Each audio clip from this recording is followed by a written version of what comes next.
लष्कराच्या पश्चिम कमांडकडून operation सिंदूरबाबत video post. शत्रूंना धडा शिकवण्यासाठी नेहमीच आमची जमिनीपासून आकाशापर्यंत तयारी. व्हिडिओतून पाकला इशारा. लष्कर प्रमुख उपेंद्र द्विवेदींची राजस्थानच्या लोंगेवाला सेक्टरला भेट. ऑपरेशन सिंदूर दरम्यान सैनिकांच्या कामगिरीचं केलं कौतुक. भारतानं बांगलादेशातून येणाऱ्या मालावर निर्बंध लागू केल्यावर आता बांगलादेशकडून व्यापार समस्या सोडवण्याची तयारी. काळजीवाहू सरकारचे पंतप्रधान मोहम्मद युनूस यांच्या सल्लागाराची भारताशी चर्चेची भाषा. बीसीसीआय आशिया कप स्पर्धेतून माघार घेण्याच्या तयारीत. पाकिस्तानची झिरवण्यासाठी बीसीसीआयचा नवा प्लॅन. बीसीसीआयनं तसं आशिया क्रिकेट स्पर्धेला पत्र दिल्याची सूत्रांची माहिती. पाकच्या मोहसिन नकवींकडे आशिया क्रिकेट स्पर्धेचं अध्यक्षपद.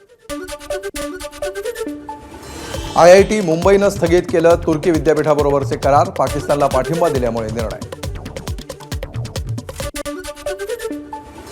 ऑल इंडिया सिने वर्कर्स असोसिएशनचं पंतप्रधान नरेंद्र मोदी आणि मंत्री अश्विनी वैष्णव यांना पत्र. भारतीय चित्रपट उद्योगामध्ये तुर्की आणि अझरबैजानवर पूर्ण बंदी घातल्याची केली मागणी. नांदेडमधील गंभीर गुन्ह्यातील आरोपी अनवर अली खानचा अजित पवारांच्या राष्ट्रवादीत प्रवेश.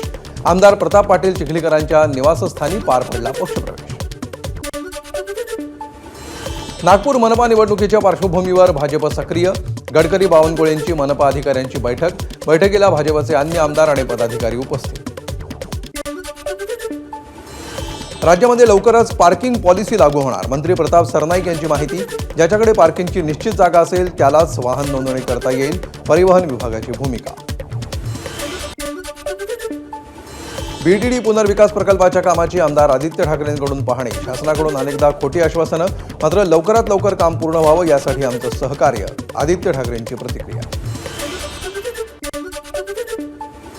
खासदार नरेश म्हस्केंनी घेतला भाईंदर स्टेशनवरील विकास कामांचा आढावा.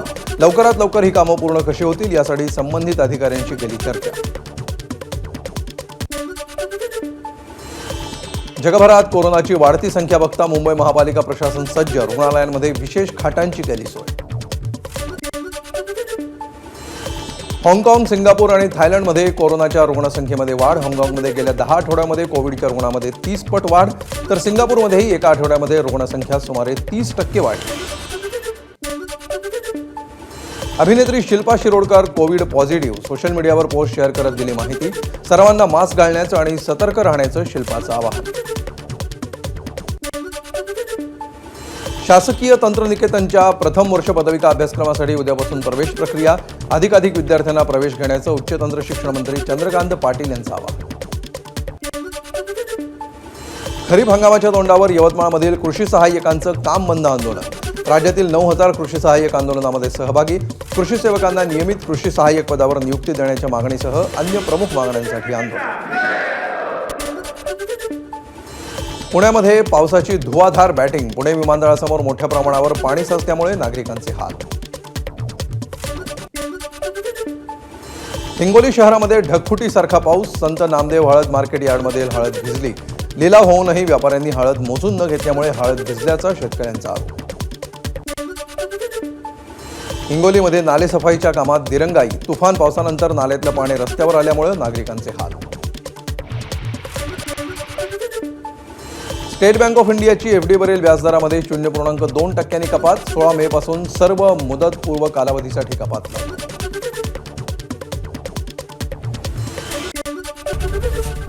एबीपी माझा, उघडा डोळे बघा नीट.